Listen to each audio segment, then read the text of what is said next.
순환 출자에 대해서 당마다 다 비슷한 입장인 것 같아요. 순환 출자는 나쁜 일이다. 근데 민주통합당 같은 경우는 나쁘니까 옛날 것부터 다 해소를 해라. 앞으로 새로 못하는 건 말할 것도 없고.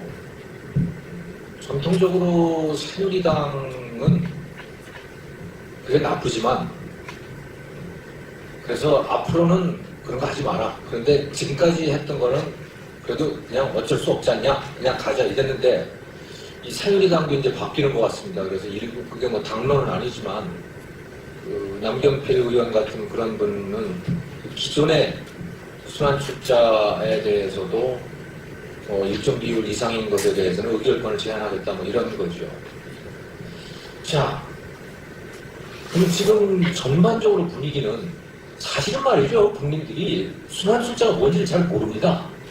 순환 출자가 정확히 뭔지를 아시는 분이 정말 몇 사람이 안 될 거고, 이건 이 자리에서 설명을 해도 그건 참 설명하기가 어렵고 그런 현상인데, 쉽게 이야기하자면 이런 겁니다. 1%가 99%를 지배한다라는 거예요. 왜 이건희라고 하는 사람이 삼성그룹에 개인적으로 1%밖에는 지분을 안 갖고 있는데 왜 삼성그룹을 전체를 다 지배를 하느냐, 뭐 이런 이야기죠. 그 수단이 이제 순환 출자라고 하는 것인데, 사실은 순환 출자는 1%로 99%를 지배하는데 한 20-30% 정도 기여를 할지 모르겠어요.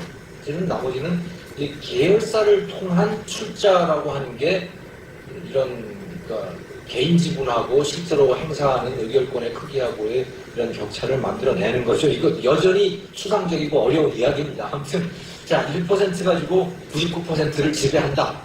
그것이 문제다라고 하는 거죠. 또 하나는 그렇기 때문에 중소기업이 피해를 입는다라고 하는 거예요. 남경필 의원 같은 분이 그런 말씀을 대놓고 얘기를 하더군요. 근데 자, 사실부터 한번 확인을 하죠. 첫째, 1%로 99%를 지배한다. 그 말은 맞는 말입니다. 그건 팩트고, 그건 옳다. 이것이 좋으냐 나쁘냐 문제는 이제 그 다음 문제고. 두 번째는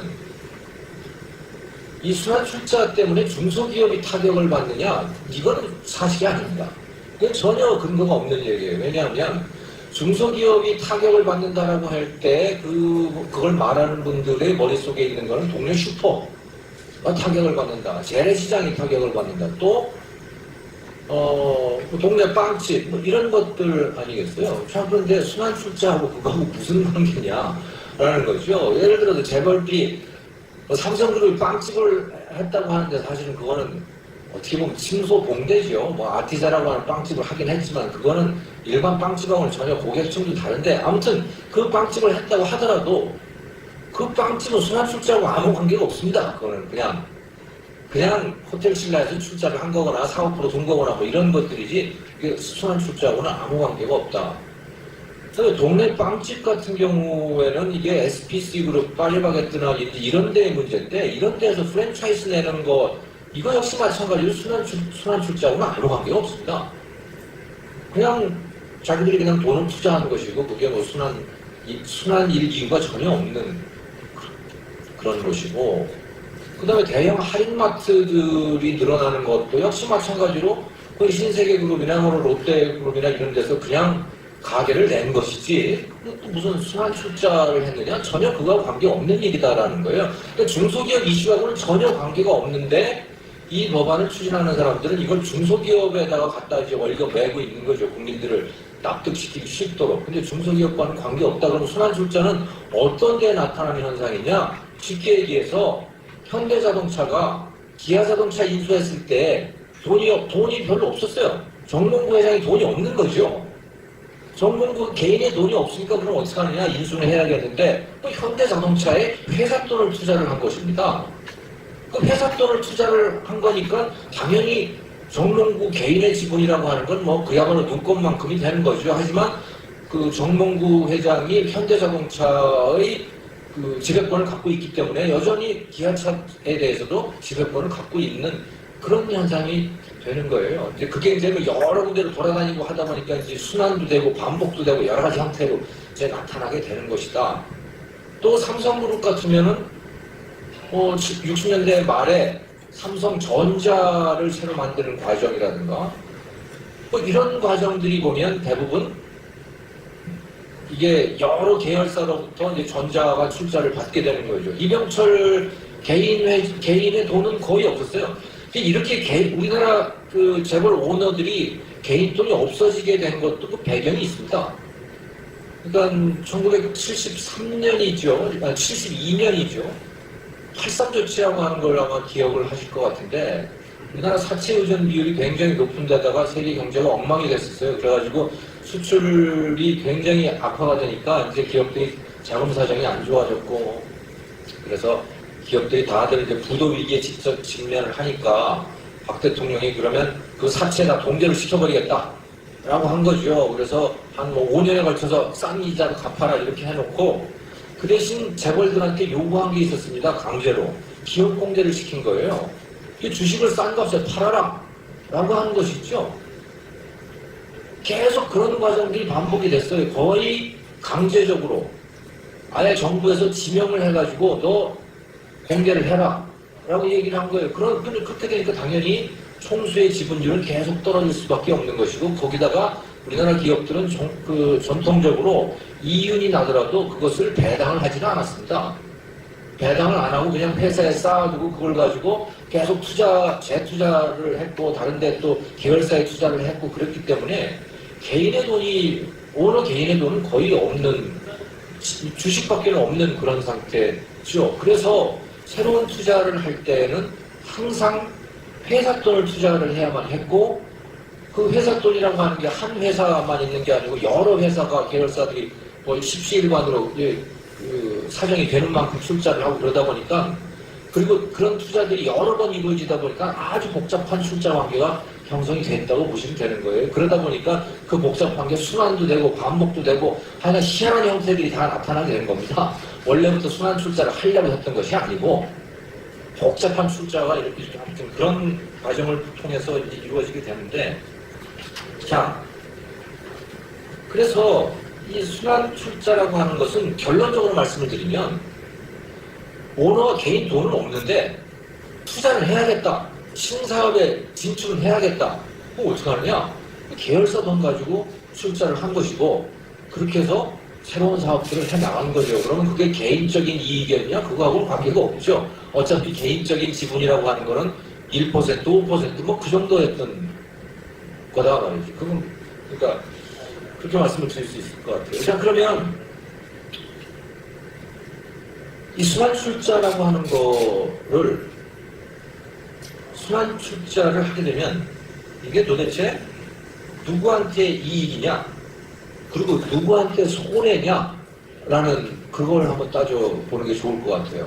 순환 출자가 해로운 일이라고 누구나 다 인식을 하고 있으니까 결론부터 말씀을 드리면 순환 출자를 해서 손해볼 사람은 아주 지극히 일부에 불과하다라는 거예요. 자, 예를 들어서 이병철 회장이 결정을 해가지고 뭐 삼성생명이니 에버랜드니 뭐 이런 데를 통해가지고 삼성전자를 만들었단 말이죠. 삼성전자를 만들었는데 그걸 만드는 과정에서 여러 개의 출자 거리가 만들어졌어요. 그러니까 삼성전자라고 하는 게 만들어졌다. 이렇게 해서 누구한테 손해냐는 거예요, 이게.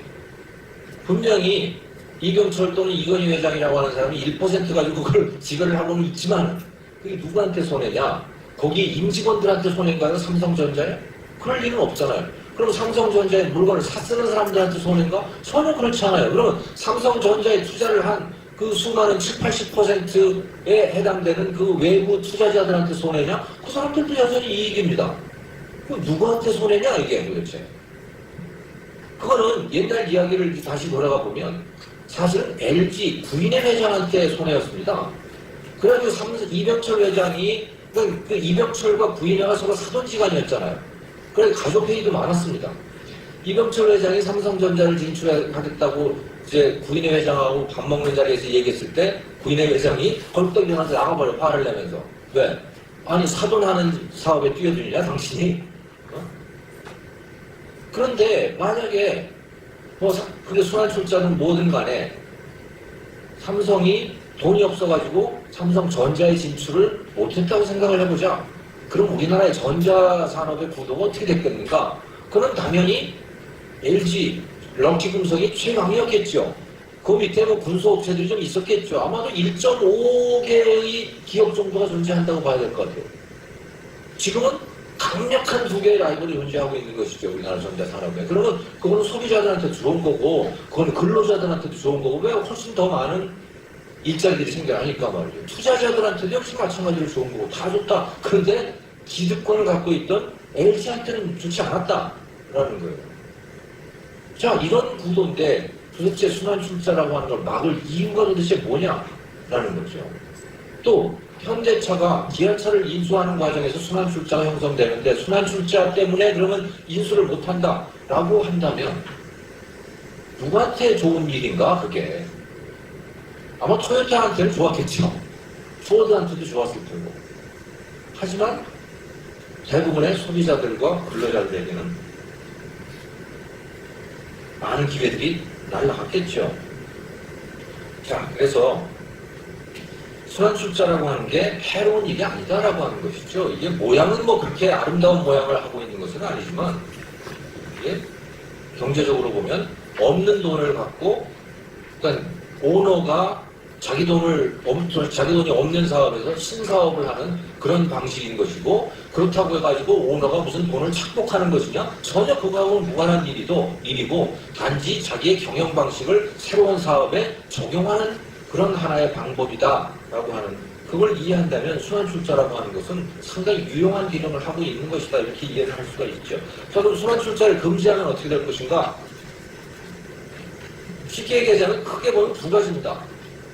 자, 삼성그룹이 이제 순환출자를 반드시 해소해라. 그런다면 분명히 삼성그룹이 지금 삼성그룹의 브랜드를 달고 있는 것들 중에 이건희 회장이 의결권을 행사할 수 없는 그런 계열사들이 분명히 몇 개가 나오게 될 것입니다. 그게 몇 개가 될지는 정확히 알 수 없죠.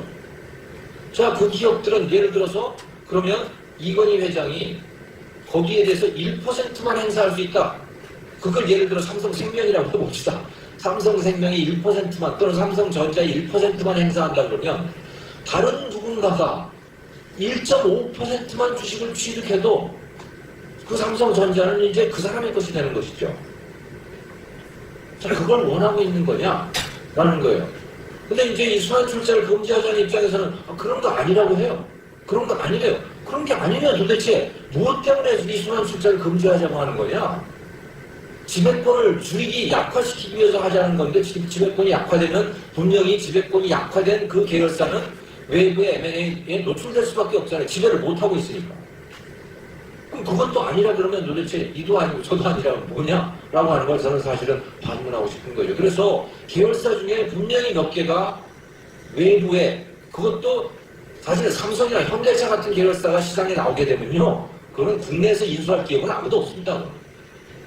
분명히 외국 투자자들이 그걸 인수하고 눈독을 들이게 되겠죠. 아무튼 그렇게 외부의 인수 압력에 노출되는 그런 기업들이 여러 개가 나오게 될 것이다라는 말씀을 드리고 싶고 또 하나는 이걸 해소하는 과정에서 어떤 계열사가 그러니까 자기 주식을 다른 계열사가 갖고 있는 그 주식을 자기가 사야 될 경우들이 있을 겁니다. 그 자사주를 취득을 하게 되겠죠. 거기는 돈이 들어가는 거거든요. 그 돈이 들어가는 만큼은 분명히 투자 자금이 줄어들게 되는 것이죠. 상당한 기간 동안 그렇게 될 것이다라는 거예요. 그러면 사실 신사업이라든가 여러 가지 기술 개발이라든가 이런 데 투자할 돈들을 꼭 그렇게 자사주 취득하는 데 돈을 쓰게 되겠느냐, 써야 되겠느냐 그런 말씀이에요. 바람직한 일이 아닌 거죠. 그러니까 이건 순환출자의 고리를 끊겠다라고 하는 건 굉장히 앞뒤가 안 맞고 또 이걸 추진하는 사람의 입장에서는 당신이 정말 이런 일을 하기를 원하느냐 고리를 끊어서 그러면 적대적 M&A에 노출시키기를 원하느냐라고 딱 단도직입적으로 물어보면 거기에 대해서 답을 회피를 해요. 현실을 직면하고 현실을 회피하고 있는 것이죠. 그래서 저는 이 순환출자라고 하는 거는 이건 굳이 건드릴 이유가 없다. 누구를 해롭게 하는 것도 아니기 때문에 이건 건드릴 이유가 없는 그런 현상이다라고 결론을 내립니다. 이상입니다.